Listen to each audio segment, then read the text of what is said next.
You might be the best designer, but if you don't know these 10 tips, your designs will print out incorrectly and you'll give your client some kind of medical condition in the process. The first tip is something many designers don't even consider or know, and actually it can lead to a whole lot of problems in the printing process. Sometimes your typography might print out fuzzy or blurry for some kind of unknown reason, especially on smaller sized text. This is likely due to your choice of black. Now for text, especially small text, avoid using rich black. Rich black is created by combining all 4 ink colors, cyan, magenta, yellow, and black, and this creates a deep, dense color of black. However, precise registration alignment of these 4 ink colors can be challenging, especially on some printing equipment. If the registration is just slightly off, this can result in the text looking fuzzy or misaligned, making it difficult to read, simply put. It can also cause letters to blend together, especially if the ink spreads slightly on the paper, making it harder for readers to distinguish individual characters, and that's not good. Lastly, using rich black for text can lead to excessive ink saturation in small areas, potentially causing ink bleeds or smudging. Now, to ensure that text remains clear, sharp, and legible in print, it's advisable to use standard black, which is 100% K, for small text size. Now sometimes designers do focus on their designs in terms of the digital realm, and they forget the end result. The choice of weight and finish can actually vastly change the final outcome on how it looks, the quality, and how it feels. Different weights and finishes can convey different levels of professionalism, texture, and aesthetics. Glossy finishes provide a smooth, shiny surface, while matte finishes offer a more subdued, tactile feel. The final choice can influence how users perceive and engage with the design that you make. Importantly, paper weight determines the longevity and the durability of the finished design. Heavier paper is more robust and less prone to damage. This makes it suitable for items that need to withstand wear and tear, such as business cards or package design. But yeah, you should consider the print quality on the paper that you choose. The weight and finish of the paper can influence the print quality. Heavier, smoother paper often yields sharper images and vibrant colors, enhancing the overall visual impact of the design. Now, here's a tip that I'm sure some of you at least know about, but many designers get it wrong and it actually causes so many problems down the road in the printing process. Embedding fonts or converting text to outlines in print projects is a common practice in the graphic design world for several different important reasons. When you create a design using specific fonts, it's essential to ensure that those fonts are available and will actually be displayed correctly on the final printed design. Embedding fonts or converting text to outlines eliminates the need for the printer or the recipient to have the exact fonts installed on their system. Also, when you outline the text, it preserves the exact appearance of the text at the time of the conversion.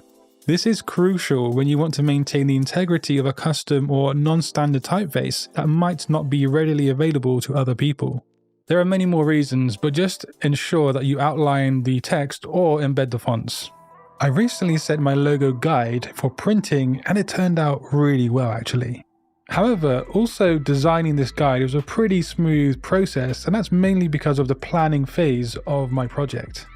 Milanote isn't just the longest running partner of Satori Graphics, it's actually something I use or actively use every single day. If it's not working on design projects or making stuff for YouTube, it's me planning my daily routine with Milanote. And I'm actually working on a new guide which is going to come out next week, so do watch this space for that. But with Milanote, I find it useful to create really functional mood boards, in this instance here, to determine a design style. I can work on color schemes, planning things out, and even the construction of the guide itself. Now, as you may know, I've been using and working with Milanote since 2018, and now they've created an extension called Web Clipper, which takes organizing inspiration and project planning to new levels. So once it's installed, you can scroll pretty much any website, and if you see an image that you want to add to a mood board or inspiration project, you can save it with just one click. But importantly, you can choose which of your Milanote project boards you want to save it to. I was recently using it when working on my ChatGPT prompt PDF download, and it saved me a bunch of time. I didn't have to go back and forth between Milanotes uploading files here, there, and everywhere. You can even save YouTube and Vimeo videos straight to your Millinate projects with the web clipper. Again, one simple click. And furthermore, it actually allows you to copy text from websites as well. It just makes the act of gathering inspiration or notes for my projects that much faster and way more efficient than ever before. But I'm going to leave the link to the browser extension and Millinate down in the description box below. Now here's something I learned very early on in my career, and I'm so glad that I did learn it. If you're designing a billboard that is, say, 6 meters wide by 3 meters tall, you aren't going to set up a document in Photoshop that is 300 ppi. That document will likely just blow up anybody's computer due to the file size. In this instance, you should try to set up your design at a fraction of the scale, so maybe a tenth of the scale. So instead of 600 centimeters by 300 centimeters, make the document 6 centimeters by 30 centimeters, and you can set the document to either 150 ppi or 300 ppi. When sent to the printer, they will blow it up to the right size, and the final outcome will be either 15 ppi or 30 ppi. But you should leave a note or contact the printer about this scaling situation. And this is totally fine for billboards and large posters due to their size and how people view them from afar. If you stand close to a billboard, you will notice dots due to the low resolution. But this doesn't matter because people tend to view them from afar due to their sheer size. So for large scale documents, consider scaling down. The next tip requires that you talk to the printing company or the service. And yes, it is important.